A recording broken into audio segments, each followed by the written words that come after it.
भयानक जंग के बीच खौफनाक साजिश का कच्चा चिट्ठा लेकर हाजिर हूं मैं, प्रशांत चुरहे। रूस यूक्रेन जंग में ऐसा पहली बार देखा गया जब पुतिन ने ट्रंप को सीधे सीधे धमकी दे दी। पुतिन ने अमेरिका से दो टूक कह दिया कि अगर रूस पर हमला हुआ या फिर यूक्रेन को टॉमहॉक मिसाइलें दी गई तो रूस अपने दुश्मनों को कुचल कर रख देगा। और पुतिन की धमकी के बाद ट्रंप के ऑफिस में सन्नाटा पसरा हुआ है।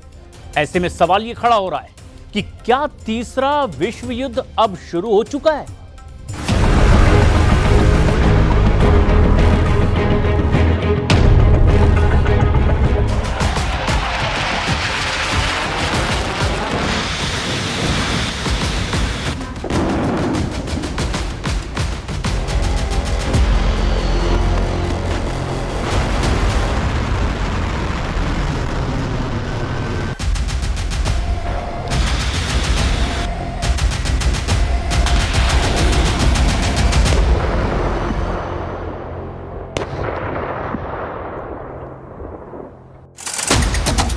पुतिन का ट्रंप को जंगी चैलेंज, झुकेगा नहीं रूस। तमतमाए चेहरे के साथ 73 साल के पुतिन ने 12 घंटे पहले राष्ट्रपति ट्रंप को ऐसी जंगी धमकी दी है जिसके बाद से वॉशिंगटन में ट्रंप के ऑफिस में सन्नाटा पसर गया है। रूस यूक्रेन जंग के 44 महीने बाद अब लगभग साफ हो चुका है कि रूस और अमेरिका के बीच सीधी जंग होगी, और ये ऐसी जंग होगी जो तीसरे विश्व युद्ध को परमाणु युद्ध में बदल देगी। अब हम आपको रूस यूक्रेन युद्ध में पिछले 36 घंटे में हुए भयंकर हमलों से लेकर सुपर पावर देशों के भी वो दांव पेच दिखाने जा रहे हैं जो चीख चीख कर कह रहे हैं कि पुतिन किसी भी कीमत पर यूक्रेन को जीतने के लिए रूस का सब कुछ दांव पर लगा रहे हैं। शायद ट्रंप को भी एहसास नहीं था कि रूस की दो सबसे बड़ी तेल कंपनियों पर बेहद सख्त प्रतिबंध लगाने के महज 12 घंटे के अंदर ही पुतिन की तरफ से वो विनाशक युद्ध की धमकी सीधी उन्हीं को दे दी जाएगी। यकीन मानिए, पहली बार पुतिन ने अमेरिका के खिलाफ बेहद सख्त बयान देते हुए कह दिया कि अगर रूस के खिलाफ यूक्रेन को लंबी दूरी की टॉमहॉक मिसाइलें अमेरिका ने दी तो वो उस देश को बुरी तरह से रौंद डालेंगे। हैरानी की बात तो ये है कि पुतिन ने 24 घंटे पहले ही परमाणु मिसाइलों का लाइव युद्धाभ्यास भी देखा है, जिसके जरिए उन्होंने अमेरिका, नेटो, यूरोप और खास तौर पर ट्रंप को धमकी दी है, या तो बातचीत करो वरना दुनिया का आखिरी युद्ध करो। हम आपको पुतिन के परमाणु तेवरों को लेकर यूक्रेन और नेटो देशों पर रूसी सेना के हमलों से जुड़ी वो खबर भी दिखाने जा रहे हैं जो साबित कर रही है कि पुतिन झुकेगा नहीं, रूस हारेगा नहीं। पुतिन ने ट्रंप को ललकारा, दम है तो युद्ध करो।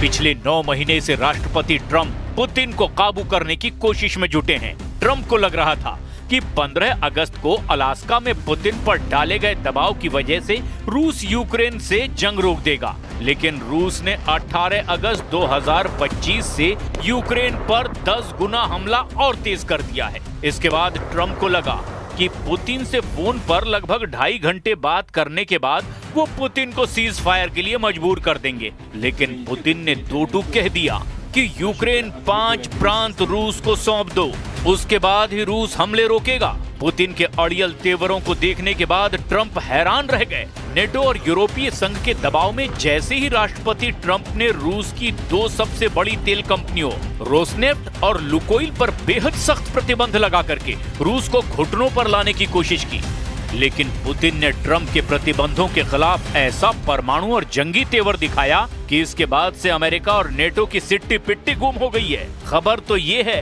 कि रूस अब अमेरिका और नेटो से सीधी जंग की बहुत बड़ी तैयारी करने में जुटा हुआ है।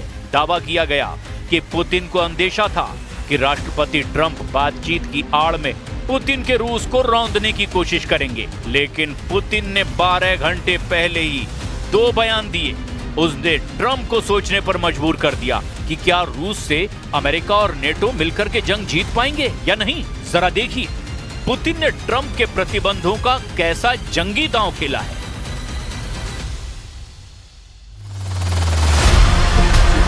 राष्ट्रपति पुतिन ने अमेरिका और यूरोप के सख्त प्रतिबंध पर सीधी जंगी धमकी दी। पुतिन ने दो टूक कहा, मॉस्को कभी भी वॉशिंगटन या किसी भी देश के दबाव में नहीं आएगा और चेतावनी भी दी कि रूसी क्षेत्र पर किसी भी हमले का जवाब बेहद गंभीर और भारी होगा। पुतिन ने अमेरिका और यूरोप के प्रतिबंधों को रूस के खिलाफ एक्ट ऑफ वॉर यानी कि युद्ध की कार्रवाई घोषित कर दिया। रूस के राष्ट्रपति ने दोहराया कि रूसी अर्थव्यवस्था अमेरिका और यूरोपीय प्रतिबंधों से चरमराने वाली नहीं है। पुतिन ने कहा कि प्रतिबंधों से कुछ असर जरूर पड़ेगा, लेकिन उन्होंने रूस की अर्थव्यवस्था मजबूत नींव पर खड़ी बताई और कहा कि इसीलिए इसका व्यापक असर नहीं होगा। पुतिन ने कहा, अमेरिकी प्रशासन की ऐसी कार्रवाई निश्चित रूप से रूस अमेरिका संबंधों को नुकसान पहुंचाएगी। ये रूस पर दबाव बनाने की एक कोशिश है, लेकिन कोई भी स्वाभिमानी देश और स्वाभिमानी लोग दबाव में कोई फैसला नहीं लेते। इसी बीच पुतिन ने यूक्रेन और उसके पश्चिमी समर्थकों को भी कड़ी चेतावनी दे दी। उन्होंने कहा कि अगर यूक्रेन पश्चिमी देशों से मिले लंबी दूरी के हथियारों का इस्तेमाल करके रूस के अंदरूनी इलाकों में हमला करता है तो ये तनाव को नए स्तर पर पहुंचा देगा। Решил отменить или перенести эту встречу. Скорее, он говорит о переносе этой встречи. Что можно сказать? Всегда диалог всегда лучше, чем какая-то конфронтация, чем какие-то споры или тем более война. Поэтому мы всегда это поддерживали, продолжение диалога, и сейчас это поддерживаем. अगर यूक्रेन को दी टॉमहॉक तो कुचल देगा रूस। यूक्रेन काफी लंबे समय से अमेरिका, यूरोप और नेटो देशों से लंबी दूरी की मिसाइलें मांग रहा है। इसकी सबसे बड़ी वजह यह है कि रूसी सेना एक तरफा यूक्रेन को रौंद रही है और अगर हम पिछले 24 घंटे में ही रूसी हमलों पर नजर डालें तो यूक्रेन को भयानक नुकसान हुआ है। रूस ने 130 शायद ड्रोन से यूक्रेन पर हमला किया। इधर दूसरी तरफ रूसी रक्षा मंत्रालय ने भी इस साल यूक्रेनी क्षेत्र के 4714 वर्ग किलोमीटर पर कब्जा करने का दावा किया। वॉशिंगटन स्थित think tank institute for the study of war यानी ISW का अनुमान है कि रूसी दावे का वास्तविक आंकड़ा 3434 वर्ग किलोमीटर के करीब है। रूस कब्जे का ज्यादा इलाका बता रहा है। खबर है कि रूसी सेना ने निप्रोपेट्रोव्स्क में, कलिनोवस्कोय और टेस्टोपोवाय और डोनेस्क में डिरिलोवो, मेस्कोय, सेंड्रिगोलोवो और किरोवस्क पर कब्जा करने का दावा कर दिया। रूस की सेना ने सितंबर के महीने में ही यूक्रेन के 447 वर्ग किलोमीटर यानी कि 172.6 वर्ग मील क्षेत्र पर कब्जा कर लिया था। यूक्रेन के चेरनीव इलाके के क्षेत्रीय गवर्नर व्याचेस्लाव चौस ने कहा कि रूसी सेना ने 24 घंटे की अवधि में ही यूक्रेन के चेरनीव क्षेत्र पर 67 बार गोलाबारी की है, जिसमें भयानक नुकसान हुआ है। ऐसे हालात में यूक्रेन को लग रहा है कि अगर रूस के खिलाफ अमेरिका 2500 किलोमीटर दूरी तक मार करने वाली टॉमहॉक क्रूज मिसाइलें देता है तो वो मॉस्को तक हमले कर सकता है। खबर है कि अब अमेरिकी राष्ट्रपति ट्रंप और रूसी राष्ट्रपति पुतिन के बीच नई जंग शुरू हो चुकी है। रूसी तेल कंपनियों पर बैन के बाद अब पुतिन ने ट्रंप को खुली धमकी दे डाली है। यूक्रेनी राष्ट्रपति जेलेंस्की से बार-बार मुलाकात और यूक्रेन को टॉमहॉक मिसाइल देने की खबरों के बीच अब पुतिन ने खुले शब्दों में ट्रंप को चेतावनी दे दी। पुतिन ने कहा कि अगर अमेरिका ने यूक्रेन को रूस के भीतर हमला करने के लिए टॉमहॉक क्रूज मिसाइल जैसे लंबी दूरी के मारक हथियार दिए तो रूस उसे कुचल डालेगा। रूस के राष्ट्रपति व्लादिमीर पुतिन ने 23 अक्टूबर को दो टूक कहा कि अगर हम पर अमेरिकी टॉमहॉक मिसाइलों से हमला किया गया तो इसका कड़ा जवाब देंगे। पुतिन का ये बयान अमेरिका के 2 रूसी तेल कंपनियों पर प्रतिबंध लगाने के बाद आया, जबकि जेलेंस्की ने दावा किया कि उन्हें अमेरिका और यूरोप से लंबी दूरी की मिसाइलें मिल सकती है तो रूस में घुसकर 3000 किलोमीटर तक वो मार कर सकेंगी। Ми задіємо далекобійні можливості українського виробництва від 150 кілометрів до 3000 кілометрів. Це наші новітні можливості. Попытка эскалации, но если таким оружием будут наноситься удары по российской территории, ответ будет очень серьезным, если не сказать ошеломляющим. Пусть они об этом подумают.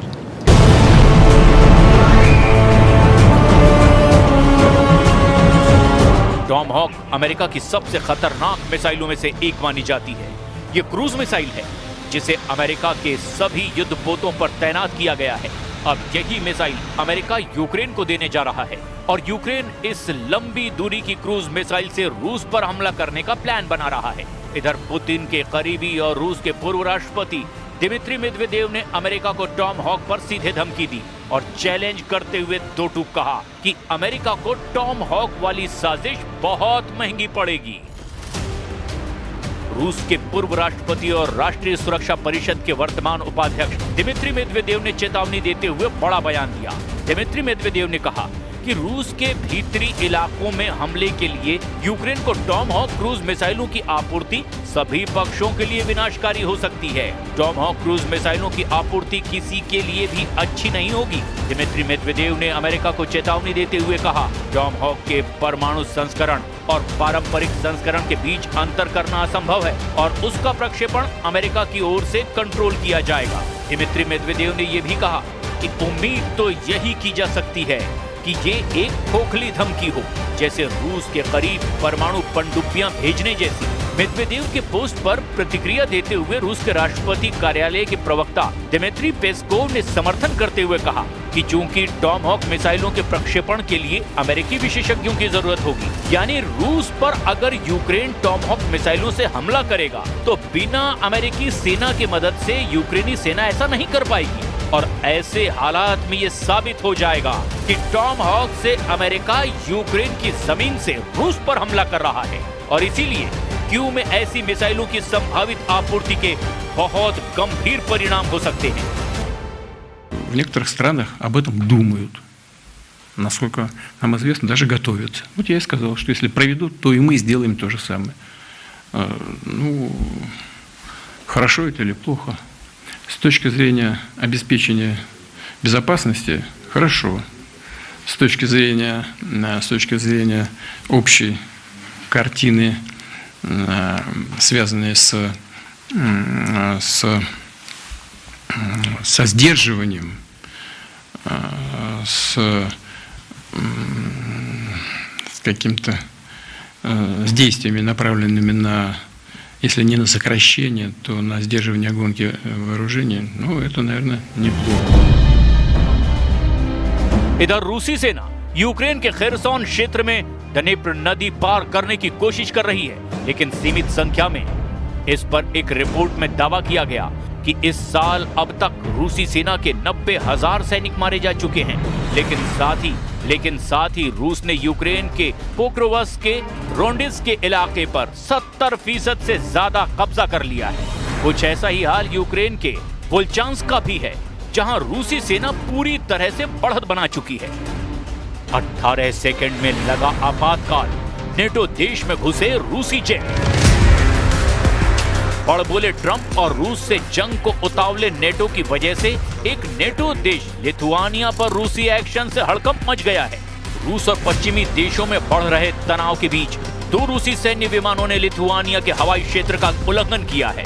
रूसी विमान करीब 18 सेकंड तक लिथुआनिया की सीमा में रहे और इसके बाद वहां आपातकाल जैसे हालात हो गए। लिथुआनिया इस सेना के दावों के मुताबिक 23 अक्टूबर को स्थानीय समय के अनुसार शाम लगभग 6 बजे 2 रूसी सैन्य विमान लिथुआनिया हवाई क्षेत्र में लगभग 700 मीटर यानी 765 गज तक उड़े। दावों के मुताबिक रूस ने Su-30 विमान और ईंधन भरने वाले विमान Il-78 लगभग 18 सेकंड तक लिथुआनिया में उड़ाए और फिर वापस रूस चले गए। लिथुआनिया इस सशस्त्र बलों का मानना है कि सैन्य विमान पड़ोसी रूसी क्षेत्र कैलिनिनग्राद में ईंधन भरने का अभ्यास कर रहे थे। वहीं दूसरी तरफ नेटो का मानना है कि रूस जानबूझकर नेटो देशों को टारगेट कर रहा है। लिथुआनिया के राष्ट्रपति गितानास नौसेदा ने कहा कि रूसी सैन्य विमानों ने कुछ समय के लिए उनके देश के हवाई क्षेत्र का उल्लंघन किया है। उन्होंने इसे यूरोपीय संघ और नेटो सदस्य देश की क्षेत्रीय अखंडता का स्पष्ट उल्लंघन बताते हुए इसकी कड़ी शब्दों में निंदा की।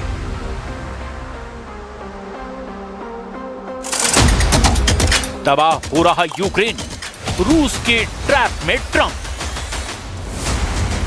हम आपको यह भी बता दें कि 41 देशों के हथियार अमेरिका और यूरोप से मिल रही खुफिया जानकारी के दम पर ही यूक्रेन पिछले 90 दिनों से रूस के 38 में से 19 तेल रिफाइनरियों पर हमला कर चुका है। हैरानी की बात तो यह है कि यूक्रेन ट्रंप के बड़बोले बयान के बाद दावा कर रहा है कि यूक्रेनी सेना ने रूसी सेना को हराना शुरू कर दिया है, लेकिन मैदाने जंग में यूक्रेनी दावों की पोल खुलती नजर आ रही है। 30 दिन में ही यूक्रेन के 447 वर्ग किलोमीटर इलाके पर रूसी सेना कब्जा कर चुकी है, जबकि दूसरी तरफ रूस के कब्जे वाले ज़ापोरिज़िया परमाणु संयंत्र पर हो रहे हमलों को लेकर के पुतिन ने ज़ेलेंस्की को खुली धमकी दी है कि अगर ज़ापोरिज़िया परमाणु संयंत्र में धमाका हुआ तो रूस अपने एक भी दुश्मन को फिर नहीं छोड़ेगा। रूसी राष्ट्रपति व्लादिमीर पुतिन ने यूक्रेन को चेतावनी दी कि वो रूस के कब्जे वाले ज़ापोरिज़िया परमाणु संयंत्र के पास हमला करके एक खतरनाक खेल खेल रहा है और सीधी धमकी दी है कि मॉस्को यूक्रेन के द्वारा नियंत्रित परमाणु संयंत्रों पर जवाबी कार्रवाई कर सकता है। ज़ापोरिज़िया एटमी संयंत्र, जो यूरोप का सबसे बड़ा परमाणु ऊर्जा संयंत्र है, एक सप्ताह से भी ज्यादा समय से बाहरी बिजली स्रोतों से कटा हुआ है और इसे आपातकालीन डीजल जनरेटरों के द्वारा ठंडा किया जा रहा है, जिन्हें लंबे समय तक संचालन के लिए डिजाइन नहीं किया गया था। अगर इनमें धमाका हुआ तो यूक्रेन से लेकर रूस के कई हिस्सों में परमाणु तबाही आ जाएगी। वहीं यूक्रेनी विदेश मंत्री एंड्री सिबिहा ने कहा कि रूस ने जानबूझकर बाहरी बिजली आपूर्ति बाधित की है, क्योंकि वो स्टेशन को अपने ग्रिड से जोड़ने की तैयारी कर रहा था।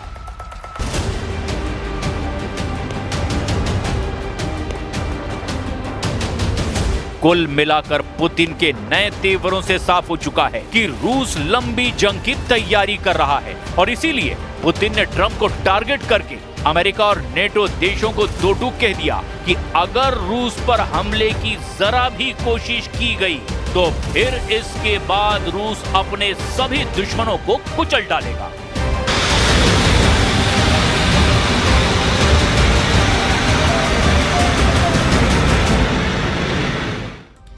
इधर इजराइल की संसद में पास हुए 2 विधेयकों ने अब एक नया युद्ध भड़का दिया है।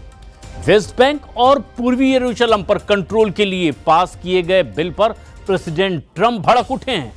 ट्रंप ने इजराइल को धमकी दी है कि वो वेस्ट बैंक में कुछ नहीं करेगा, नहीं तो वो उसका साथ छोड़ देंगे। उधर मुस्लिम देशों के सभी गुट अब साझा बयान जारी करके इजराइल को चेतावनी दे रहे हैं, जबकि तुर्की ने इजराइल से जंग के लिए यूरो फाइटर जेट जुटाने शुरू कर दिए हैं। तुर्की ने अब कतर और ओमान से जंगी जेटों की डील शुरू की है। तो सवाल उठने लगे हैं, क्या कतर खुद पर हुए हमले का बदला अब इजराइल से लेने जा रहा है?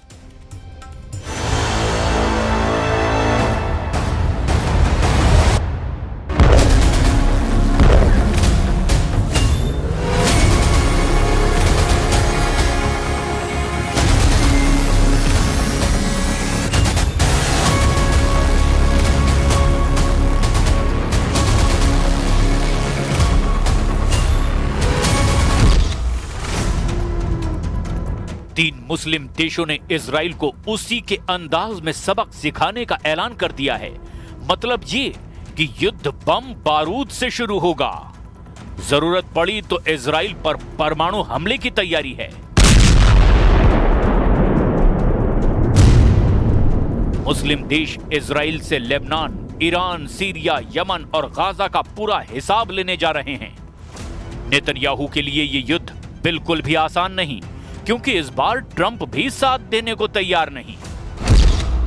वेस्ट बैंक पर छिड़ा गाजा से भयानक युद्ध।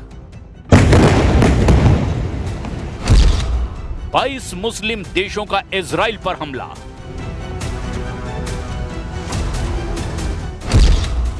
ट्रंप के बीबी को कुचल डालेगा तुर्की। इजराइल बोला सीज फायर नहीं, बंकर फायर।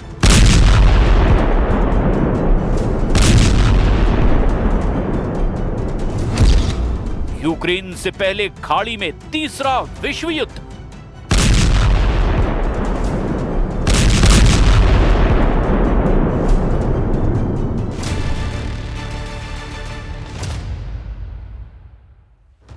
वेस्ट बैंक पर नेतन्याहू की टेढ़ी नजर ने महायुद्ध भड़का दिया है। इजराइल की हरकत से ट्रंप के भी होश उड़ गए हैं। प्रेसिडेंट ट्रंप ने सफाई भी दी है कि इजराइल कुछ नहीं करेगा, इजराइल वेस्ट बैंक से दूर ही रहेगा, लेकिन ट्रंप की सफाई अरब देशों को हजम नहीं हो रही है। अरब वर्ल्ड इजराइल को जला डालने के लिए उतावला हो रहा है। खाड़ी का नया बारूदी बखेड़ा महायुद्ध की शक्ल अख्तियार कर चुका है, जिसमें इजराइल फिलहाल अकेला दिखाई दे रहा है, जिसके खिलाफ खाड़ी के 3 सबसे ताकतवर देशों ने जंग का ऐलान कर दिया है। सऊदी अरब ने धमकी दी कि अगर इजराइल ने वेस्ट बैंक की तरफ देखा भी तो उसे धरती से मिटा दिया जाएगा। कतर ने ऐलान किया कि अगर नेतन्याहू ने वेस्ट बैंक पर कब्जा किया तो इजराइल को कोई नहीं बचा पाएगा। संयुक्त अरब अमीरात ने वार्निंग दी कि वेस्ट बैंक पर इजराइल के कब्जे की कोशिश महाविनाश की वजह बन सकती है।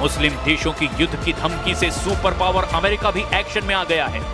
इजराइल में ट्रंप दनादन अपने दूत भेज रहे हैं। किस ने नेतन्याहू से हाई प्रोफाइल मीटिंग की है? मीटिंग का मकसद क्या है? क्यों ट्रंप ने पूरा फोकस इजराइल फ्रंट पर लगा दिया है? ये सारी बातें जानने उससे पहले वेस्ट बैंक पर उनका प्रॉमिस भी सुन लीजिए। ट्रंप ने दावा किया कि वो वेस्ट बैंक में नेतन्याहू को कुछ भी नहीं करने देंगे। The West Bank is, don't worry about the West Bank. Israel's not going to do anything with the West Bank, okay? Don't worry about it. Is that your question? They're not going to do anything with the West Bank. Don't worry about it. Israel's doing very well. They're not going to do anything with it. Trump ने मुस्लिम देशों को पक्का promise किया, मगर उनके भरोसेमंद देश कहे जाने वाले ही यकीन करने को तैयार नहीं, खासकर सऊदी अरब, जिसका इजराइल के फाइनेंस मिनिस्टर ने मजाक उड़ाया। सऊदी अरब के प्रिंस मोहम्मद बिन सलमान को बेजलेल स्मोट्रिच की कही बातें चुप गई हैं। אם סעודיה אומרת לנו נורמליזציה בתמורה למדינה פלסטינית, חברים, לא תודה, תמשיכו לרכב על גמלים על החול במדבר בסעודיה, אנחנו נמשיך להתפתח באמת עם כלכלה וחברה ומדינה ואת כל הדברים הגדולים והנהדרים שאנחנו יודעים לעשות। अरब देश इजराइल की संसद में पेश हुए विधायक से भड़के हुए हैं। इजरायली संसद ने एक दिन पहले 2 बिल पास की जो वेस्ट बैंक पर इजरायली कानून लागू करने का रास्ता साफ करते हैं। पहला बिल पूरे वेस्ट बैंक पर संप्रभुता थोपने का है, जबकि दूसरा पूर्वी जेरूसलम के पास माले अदुमिम सेटलमेंट को कवर करता है। The West Bank is not going to be annexed by Israel. The policy of the Trump administration is that the West Bank will not be annexed by Israel. That will continue to be our policy. And if people want to take symbolic votes, they can do that. But we certainly weren't happy about it. जैसे ही Knesset में bill pass हुए, मुस्लिम world भड़क गया। अरब league और OIC ने भी साझा बयान जारी करते हुए इजराइल पर हमला बोल दिया। उधर इजराइल दौरे पर पहुंचे अमेरिकी विदेश मंत्री मार्क रूबियो के सामने पीएम नेतन्याहू ने सुरक्षा चुनौतियों पर फिर से चिंता जाहिर कर दी। Today, this is a circle of trust and partnership. You've been an extraordinary friend of Israel, and now we face days of destiny. We want to advance peace. We still have security challenges, but I think that we can work together, and by working together, both address the challenges and seize the opportunities, and there are plenty of both. PM Netanyahu के साथ meeting के बाद mark Rubio ने Hamas को हथियार छोड़ने की चेतावनी एक बार फिर दोहरा दी है। इजराइल के प्रधानमंत्री हमास के बंधकों के शवों को सौंपने की मांग भी कई बार कर चुके हैं। इसमें हमास की तरफ से हो रही देरी को वजह बता करके इजराइल वेस्ट बैंक मिशन में जुट गया है। वेस्ट बैंक की अहमियत क्या है, जरा इसे भी जान लीजिए। वेस्ट बैंक में करीब 30 लाख लोग रहते हैं, जिनमें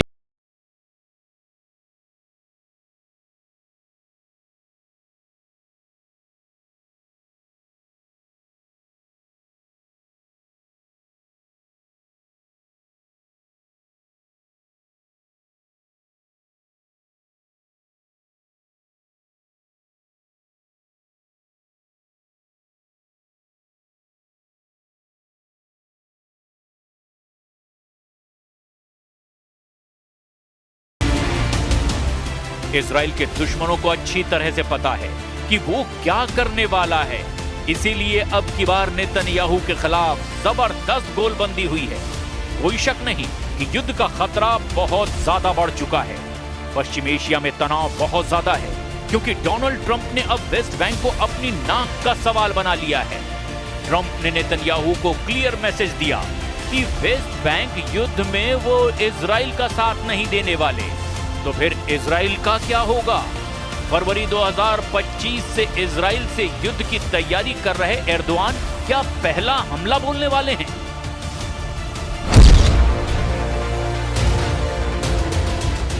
नेतन्याहू के लिए युद्ध का सबसे बड़ा फ्रंट अब खुल गया है, जिसमें इजराइल को 22 देशों की सेनाओं से भिड़ना पड़ सकता है। फिलहाल तो इस युद्ध में बारूदी तड़का तुर्की लगा रहा है।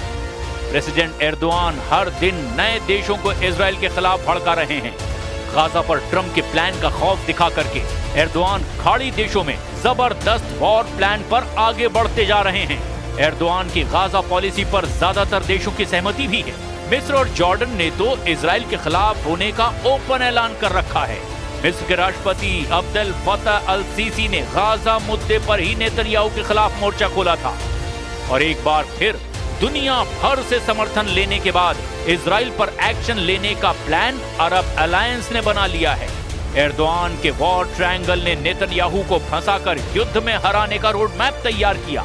एर्दोआन इजराइल को 1967 के दौर में ले जाने की धमकी कई बार दोहरा चुके हैं। Bu itibarla 1967 sınırları esas alınarak başkenti Doğu Kudüs olan bağımsız, egemen ve coğrafi bütünlüğü haiz bir Filistin devletinin vücut bulması şarttır. Türkiye ve Malezya bu noktada çabalarını ve Filistin'e desteğini hız kesmeden Erdogan ने युद्ध त्रिकोण कुछ ऐसा बनाया जिसमें फंसा Israel बुरी तरह तबाह हो सकता है।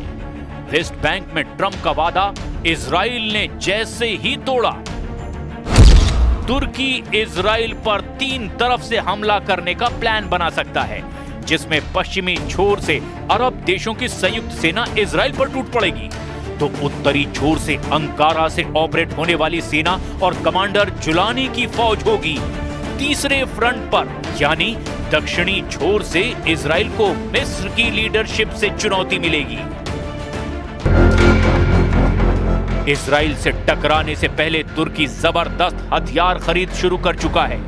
एर्दोआन ने कतर से सेकंड हैंड यूरोफाइटर जेट खरीदने की डील पर जोर लगा रखा है। वहीं ट्रंप से तुर्की F-35 फाइटर जेट की डिमांड बार बार दोहरा रहा है। पुतिन से S-400 खरीदने पर एर्दोआन को अमेरिका ने F-35 प्रोग्राम से बाहर फेंक दिया है, मगर अब एर्दोआन ने ट्रंप से दोस्ती गांठ ली है। कतर पर इजराइल के हमले के बाद वो ट्रंप से F-35 की मांग करते आ रहे हैं। तुर्की को पता है कि इजराइल के पास अमेरिका के F-35, F-15 और F-16 फाइटर जेट का बहुत बड़ा बेड़ा है, जिसकी काट फिलहाल तुर्की के पास नहीं है। मगर अरब वर्ल्ड के पास सुपर पावर के सभी जंगी लड़ाके हैं। खाड़ी देशों में अमेरिका के सैन्य अड्डे हैं, जहां हर तरह के हथियारों की तैनाती है। खासकर अमेरिकी बम वर्षक विमानों का कोई जवाब किसी के पास नहीं है। खाड़ी में अमेरिकी सेंट्रल कमांड जब बहुत ज्यादा एक्टिव होती है तो फिर कई देशों में खलबली मच जाती है, क्योंकि सीक्रेट एयरबेस से लगातार रात में उड़ान भरी जा सकती है। रात में टेक ऑफ करने वाले ये विमान अमेरिका के सबसे खतरनाक लॉन्ग रेंज वाले बम वर्षक होते हैं। अमेरिका की बॉम्बर फ्लीट के सबसे खतरनाक विमान कुछ मिनट के अंदर ही वॉर मोड में आ जाते हैं। B-1 बॉम्बर, B-2 बॉम्बर और B-52 बॉम्बर, परमाणु बम गिराने वाले ये तीनों जहाज सिर्फ ट्रंप के ऑर्डर का इंतजार करते हैं। B-1 बॉम्बर, B-2 बॉम्बर और B-52 तीनों जब उड़ते हैं तो समझ लीजिए दुनिया में कोई ना कोई वॉर जोन एक्टिव हो जाता है। अमेरिका का सबसे पुराना लेकिन सबसे खतरनाक बम वर्षक B-52 जब ये रनवे पर चलता है तो और ज्यादा विध्वंसक नजर आता है। अमेरिका का B-52 32,000 किलो के बम लेकर उड़ता है। ये एक न्यूक्लियर बम वर्षक विमान है। 8 इंजन की पावर से उड़ने वाला B-52 दुनिया का सबसे पुराना और सबसे खतरनाक बॉम्बर माना जाता है। इस बम वर्षक विमान को अमेरिका हमेशा एक बहुत ही खतरनाक मैसेज के रूप में इस्तेमाल करता आया है। हालांकि अब तक ट्रंप सिर्फ इजराइल के हक में उसके दुश्मनों को अपने हथियारों से डराते रहे हैं, मगर वेस्ट बैंक पर उनका रुख नेतन्याहू से बिल्कुल अलग है। ट्रंप चाहते हैं कि गाजा समझौता किसी भी सूरत में बरकरार रहे, लेकिन इजराइल के इरादे खौफनाक हैं। वेस्ट बैंक में इजराइल डिफेंस फोर्स की एंट्री युद्ध की आग भड़का सकती है, और अगर ऐसा हुआ तो समझ लीजिए कि पश्चिम एशिया से शुरू होगा ऐसा बड़ा युद्ध जो यूक्रेन की जंग से भी खतरनाक होगा, जिसे रोकना ना ट्रंप के बस की बात होगी, ना खामनेई और ना ही एर्दोआन की। एक नया वॉर जोन वेस्ट बैंक से निकलकर इजराइल में बन जाएगा, और फिर वर्ल्ड वॉर का खतरा भी मंडराने लगेगा, जिसमें एटम बमों का धमाका भी हो सकता है। नवंबर के महीने में एक और युद्ध शुरू होने का खतरा मंडराने लगा है। ईरान और इजराइल का फिर से युद्ध भड़क सकता है, और इसकी वजह डोनाल्ड ट्रंप बन सकते हैं। ईरान के सर्वोच्च नेता अली खामनेई ने कह दिया है कि ईरान के परमाणु कार्यक्रम को लेकर के ट्रंप बहुत बड़ी गलतफहमी में हैं। खामनेई ने कहा है कि ट्रंप और नेतन्याहू को ईरान की मिसाइल पावर नहीं भूलनी चाहिए।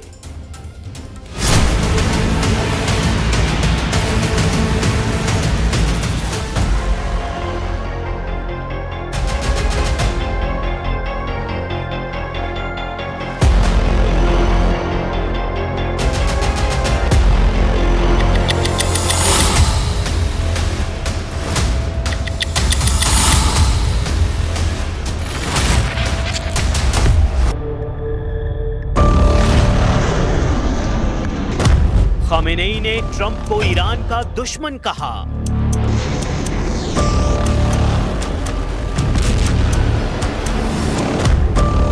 खामेनेई ने ट्रंप को डील ब्रेकर कहा।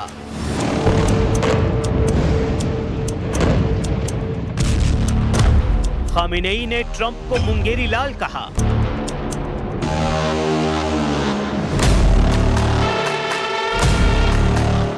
खामेनेई ने ट्रंप को कातिल कहा।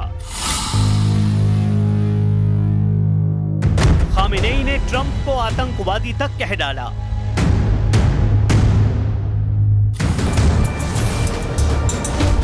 ईरान के सर्वोच्च नेता अली खामेनेई ने डोनाल्ड ट्रंप पर अब तक का सबसे बड़ा हमला बोला है। खामेनेई ने डोनाल्ड ट्रंप और बेंजामिन नेतन्याहू दोनों को जून में लड़ा गया 12 दिन का युद्ध याद दिलाया है। खामेनेई ने याद दिलाया है कि कैसे ईरान की मिसाइलों ने इजराइल की कमर तोड़कर रख दी, और फिर इजराइल इतना बिलबिलाया कि डोनाल्ड ट्रंप को नेतन्याहू के जहनी जख्मों की मरहम पट्टी करनी पड़ी।